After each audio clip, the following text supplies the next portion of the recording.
On February 14, 2023, a new billionaire was created. This happened when the California State Lottery Commission announced that a man named Edwin Castro had won the Powerball lottery with a record-setting payout of $2.04 billion. The media was quick to claim this as the largest Powerball jackpot in history, and the state of California proudly showed off a large ceremonial check with the $2.04 billion figure displayed prominently. However, despite the headlines, Edwin Castro never saw the $2.04 billion. Because he decided to take the money as a lump sum, he was only paid $998 million, on which he had to pay 37% on federal taxes. So our lucky winner only gets $629 million they can actually spend. Of course, $629 million is more money than most people would know how to spend in 10 lifetimes. Once the numbers get so big, the difference between $629 million and the $2 billion seems abstract. Both numbers are too big to even wrap your head around. With the seductive possibility to make hundreds of millions or even billions of dollars, it's no wonder that half of Americans play the lottery, with the average gambler spending over $1,000 per year on tickets. This is despite the fact that most Americans also wouldn't be able to afford a $1,000 emergency expense. In his dystopian novel 1984, George Orwell writes, quote, "Where the lottery was concerned, even people who could barely read and write seemed capable of intricate calculations and staggering feats of memory. Winston had nothing to do with the lottery, which was managed by the Ministry of Plenty, but he was aware, indeed everyone in the party was aware, that the prizes were largely imaginary. Only small sums were actually paid out, the winners of the big prizes being non-existent persons." Unquote. While Edwin Castro may be a real person, it is worth considering that the manipulative effects of lotteries may be achieved without resorting to outright fraud, as Orwell cautioned us. Join us as we delve into the inner workings of government-run lotteries, and find that in a lot of ways, the current systems are no less dystopian than those that Orwell imagined in 1984. This video is brought to you by Moomoo, which is my commission-free stock brokerage of choice. Moomoo has a whole host of useful tools which can help you become more effective as an investor. For example, their heat map tool lets you see which sectors of the stock market are making the biggest moves on any given day. By clicking on one of the sectors, you can have a look at its constituent stocks. Once you find a stock, you can use their analysis function to see a whole host of company information, such as their revenue broken down by segment, free cash flow, net income, and their financial results versus analyst expectations. We can also see short interest data and valuation metrics such as price to earnings going back for the past 2 years. This is a super useful feature that allows you to quickly assess whether a stock is cheap or expensive relative to its historical valuation metrics. Whether you're an experienced investor or just getting started, Moomoo is the brokerage app for you. If you want to gain practice before putting real money on the line, they're currently hosting a paper trading competition where you could win up to $1,500. Also, if you open a new account, you can win up to 15 free stocks with a qualifying deposit. These are both limited time promotions, so if you want to learn more, click the link in the description below.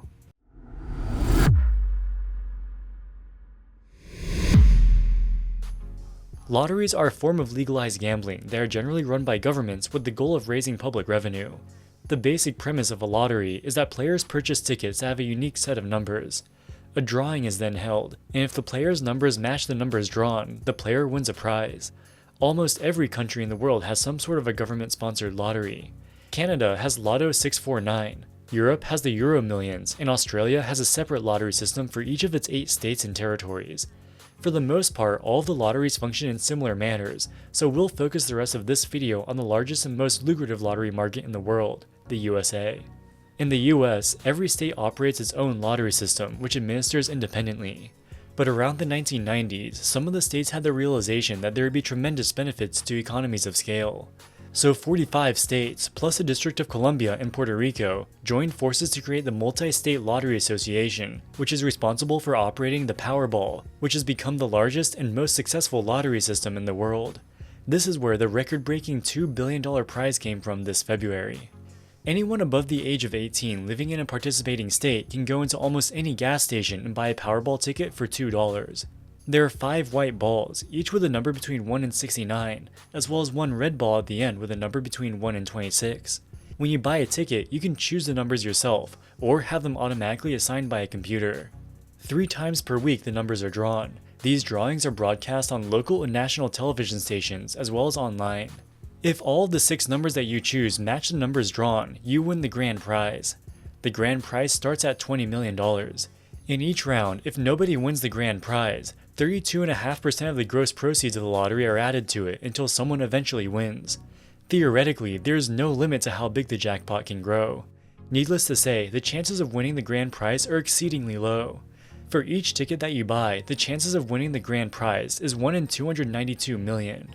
But there are also lesser prizes that you can win. If just some but not all of your numbers match, you can win smaller prizes ranging from $4 to $1 million. By multiplying the prize money by the probability of winning each prize and then adding them all up, you can get the expected value of a Powerball ticket. While the grand prize is not a fixed number, based on the fact that 32.5% of the gross proceeds are allocated to the grand prize, we can calculate the average grand prize is $190 million. Adding these together, we get 97 cents of expected value. A Powerball ticket costs $2, so the expected return is negative 52%. And remember that that's also your pre-tax expected return. After paying taxes on your winnings, your expected return goes down to about negative 70%. You can also buy power play bolt-ons, which give you some probability of multiplying your prize by 2x, 3x, 4x, 5x, or even 10x. All power play multipliers cost $1. Every time the numbers are drawn, a multiplier is also drawn. The probability of the lower multipliers are much higher than the probabilities of the higher multipliers. For example, 57% of the time the 2x multiplier is drawn. The 10x multiplier is only drawn 2% of the time. We can calculate the expected value of the power play multipliers in the same way that we calculate the expected value of the Powerball ticket itself. Unsurprisingly, all of the multipliers have negative expected returns. However, what's interesting to note is that the 2x and 3x multipliers have an expected return of about negative 50%. The 4, 5, and 10x multipliers have an expected return of about negative 80%.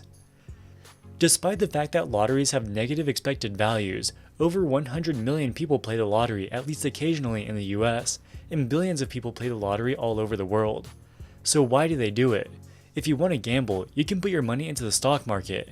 And if you just choose some stocks randomly, your expected return is positive because on average stocks go up.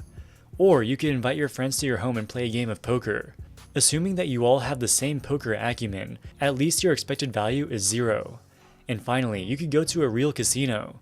Your expected value will be negative, but at least if you lose enough money, the house will give you free champagne. Given that, there are so many seemingly superior ways to gamble your money.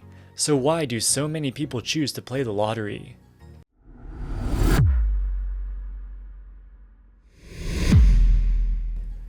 It's well known in the world of investing that there's a trade-off between risk and expected return. For example, if you buy government bonds, there's almost zero risk of the bond defaulting, but the interest is only a few percent. On the other hand, if you buy shares of an early-stage startup, there is a high chance that the company will fail. But if it works out, your potential for upside is enormous. Theoretically, the expected value should be very high because you're being compensated for the extra risk you're taking on. With the Powerball, it's the exact opposite. While your expected return is always negative, it gets worse the higher your multiplier is. Thus, not only are you not compensated for taking on extra risk, you are penalized. But despite this, millions of people still buy the 10x power play multipliers. People aren't dumb. The vast majority of lottery players know full well that the expected return of a lottery ticket is negative, but they still spend significant sums of money on this game anyway. So how can you explain this? Does this mean that large segments of the population are irrational? Determining whether lottery players are rational is easier said than done. First off, we have to define what rationality means.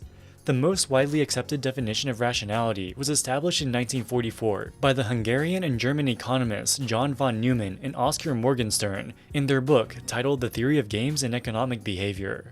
They define rational behavior as making choices that maximize their expected utility. The basic idea of expected utility is that individuals choose among options by considering the expected utility of each option, which is the sum of the utilities of all possible outcomes, weighed by the probability of each outcome. So if your utility is a linear function of money, you'll maximize your expected utility by maximizing the expected value of how much money you have. In this case, it would make no sense for you to buy a Powerball ticket because the expected value of your wealth will decrease. However, people are far more complicated than this, and it is possible to think of a situation where it would be rational to play the Powerball.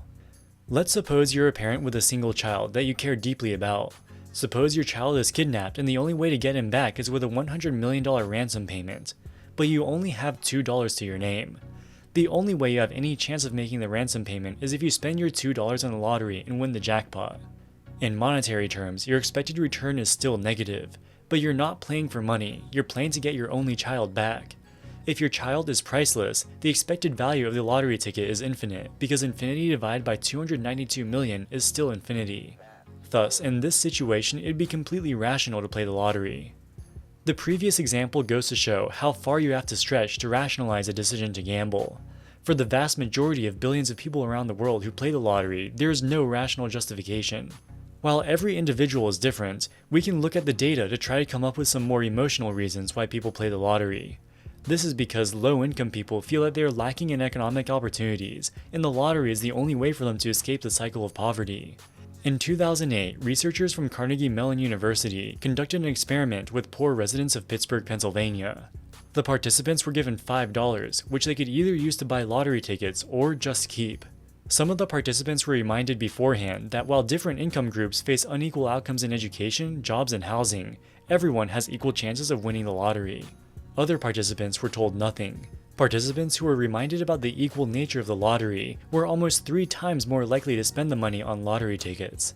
This study indicates that the decision to buy lottery tickets is generally not the result of rational calculation of risks and benefits, but instead an emotional decision made by desperate people who see no other way to improve their situation.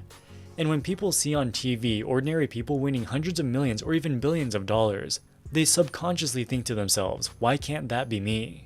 The thought of winning the jackpot is so tantalizing that people often fail to think rationally about whether or not a lottery ticket is really the best use of their money.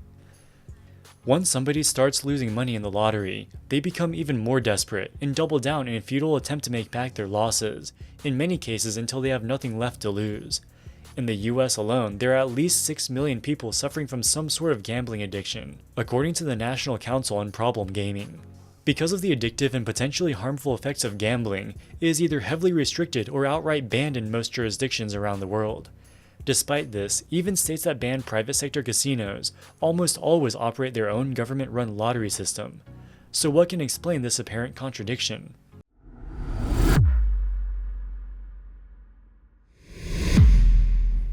The lottery is a big moneymaker for state governments. 2021 was a record year, with gross proceeds of $105 billion, a 17% increase over 2020. So what happens to this money? While each state is a little different, we'll take a look at the example of Delaware. For each dollar that is spent on lottery tickets, 55 cents is returned to gamblers in the form of prizes. 10 cents is paid as commissions to gas stations and other retailers that sell the tickets. 5 cents goes to the operating costs of running the lottery, which includes advertising. The remaining 30 cents goes to the government as revenue. However, we also have to consider that whoever wins the lottery has to pay 37% of federal taxes. The after-tax prize money is only 35% of gross proceeds. In addition to the government-run lotteries, Delaware also allows private sector gambling. Gambling in the state is heavily regulated, and they have only approved 3 casinos.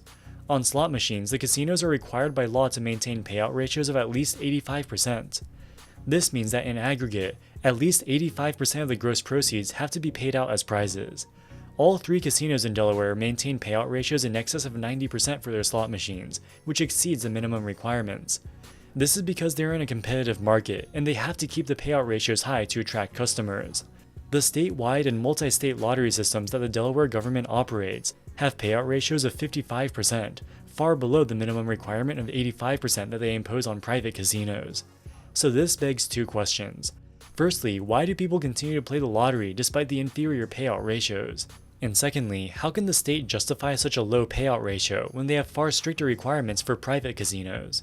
Government lotteries, and especially large multi-state lotteries like the Powerball, benefit from economies of scale. By pooling their resources, they can offer insanely large prizes like the $2 billion jackpot from February of this year. Private sector casinos don't have the scale to finance such a large game. Even though your expected value is worse, many people prefer the larger lotteries because they are mesmerized by the large prize. Secondly, government lottery tickets are much more widely available, being sold at almost every gas station and convenience store. This gives them a huge distributional advantage over private casinos. These competitive advantages allow the government to get away with offering a low payout ratio, while still getting millions of people to play. Almost every state allocates their lottery revenue to fund social services, such as schools or veteran services. In fact, the lottery's support of education is almost always featured prominently in their marketing campaigns. And while these claims are technically true, they're highly misleading. Money is fungible, so it doesn't matter if you allocate your lottery money to schools, roads, or even paying for the governor's mansion. At the end of the day, the state's bills have to be paid somehow. If it weren't for the lottery, that just means they would have to increase tax rates instead. 350 years ago, the French finance minister Jean-Baptiste Colbert said the art of taxation consists in so plucking the goose to obtain the largest possible amount of feathers with the smallest possible amount of hissing. Nobody likes paying their taxes, but the government needs to generate revenue somehow. The ideal situation would be for people to pay taxes to the government without even knowing it. And that's exactly what the lottery does. By creating a de facto gambling monopoly, state governments are able to entice their citizens to transfer their money to the state coffers without complaining.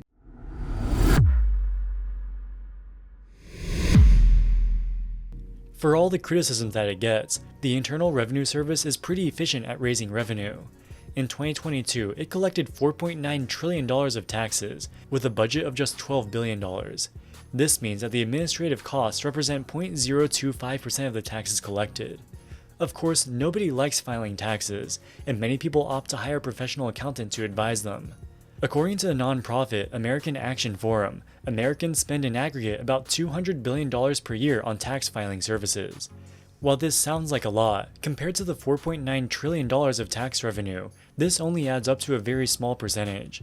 If you add up the operational costs, the advertising expenses, and the retailer commissions, the total cost of operating state lotteries represents almost 30% of the government revenue they raise. Thus, traditional forms of taxation are more than 60 times more efficient than the lottery. While everyone has their own opinions about what the optimal tax structure should be, almost everyone agrees that the tax code should be at least somewhat progressive. Wealthier people who have a greater ability to pay should be asked to contribute more to the public budget. The lottery is the opposite, as the largest burden is placed on the segments of society who can least afford to bear it. Alright guys, that wraps it up for this video. What do you think about state lotteries? Let us know in the comments section below.